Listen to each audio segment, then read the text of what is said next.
Comment limiter votre pollution numérique? Je décris 3 idées reçues qu'on entend beaucoup et à la fin de la vidéo, je vous explique comment vraiment diminuer votre impact. Je m'appelle Alexis et tous les mardis, j'envoie une newsletter pour vous aider à mieux consommer. Mais aujourd'hui, on va le faire en vidéo et je vais vous parler d'un sujet qui me tient à cœur, la pollution numérique. Voici 3 éco-gestes qu'on entend souvent et qui ont un impact finalement assez faible. Supprimer ses emails. C'est le premier geste auquel on pense pour polluer moins, mais en fait, un email de texte, ça pèse 3 fois rien. Donc ça pollue très peu.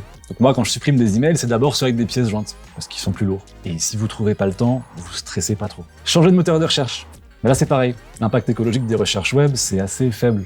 Donc si vous changez de moteur, ça n'aura pas énormément d'effet. Par contre, là où ça vaut le coup, c'est de changer de moteur de recherche pour des raisons de confidentialité. Moi, par exemple, je connais DuckDuckGo ou Quant qui s'engagent à ne collecter aucune donnée personnelle. Regardez moins de streaming. Attendez, je vous explique. Oui, le streaming, c'est très lourd.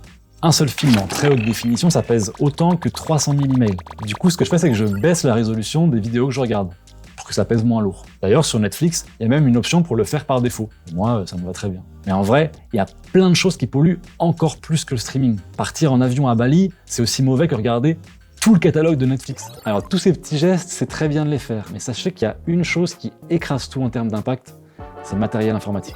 Par exemple, l'ordinateur ou le smartphone avec lequel vous regardez cette vidéo, pour le produire, on a extrait des matériaux aux 4 coins du monde, dans des conditions souvent catastrophiques. En Chine, c'est des mines qui polluent durablement les écosystèmes. En République démocratique du Congo, on parle même de minerais du sang, parce qu'ils alimentent des conflits armés depuis plus de 30 ans. Bon, je m'arrête là, mais la bonne nouvelle, c'est que vous pouvez limiter votre pollution juste en faisant rien du tout.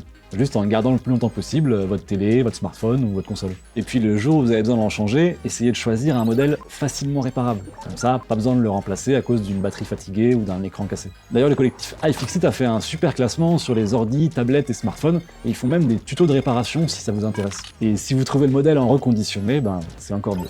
J'espère que cette vidéo vous a plu. Pour encore plus de conseils, abonnez-vous à ma newsletter des mardis verts. Ça se fait en un clic et vous aurez des nouvelles de moi tous les mardis.